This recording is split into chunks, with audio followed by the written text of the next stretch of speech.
This next recipe is a lovely fruit jam.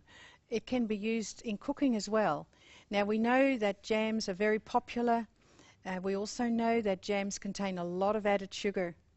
And so I want to share with you a recipe that just has fruit and it has no added sugar. Now it naturally will have fruit sugars, but it's in the company of all the good things that the body needs to change it into energy. You start off with a cup of dates and a cup of apricots, dried apricots, and with some water you soften those. If you have any water left over, you actually need to drain that off.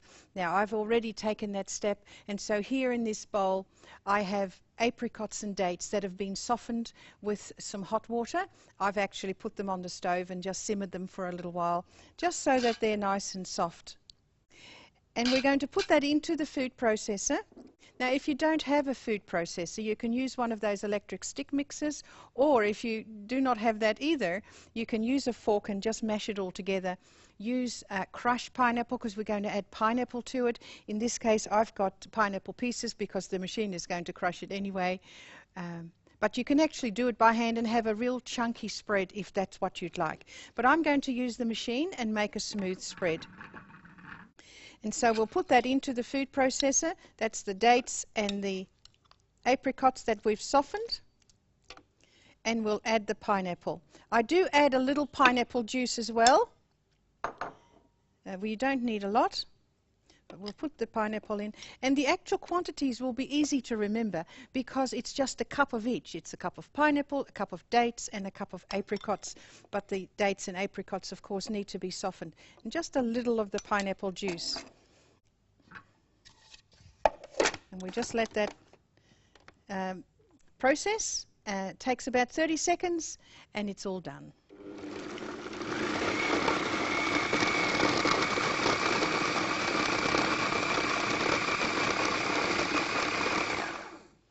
And that's it. Another good idea that just came to my mind as I was processing this spread, and that is that cut your dates in half, or even smaller if you want to.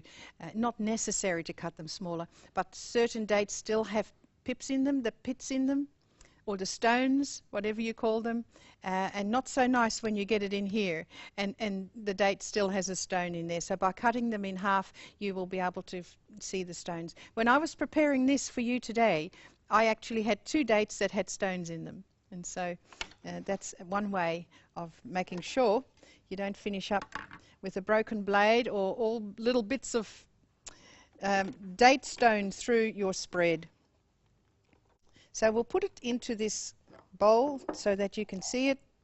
It has a lovely texture, and another good thing about this spread is that you can freeze it.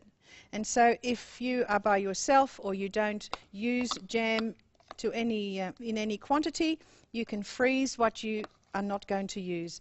This will be fine in the fridge for about 3 weeks, but after that, or if you think it's going to last longer than that, just pop it in the freezer so you can always have some on hand. This can be used on muffins instead of butter or margarine. Lovely on sandwiches too for children. It's nice and sweet, but it doesn't have any added sugar.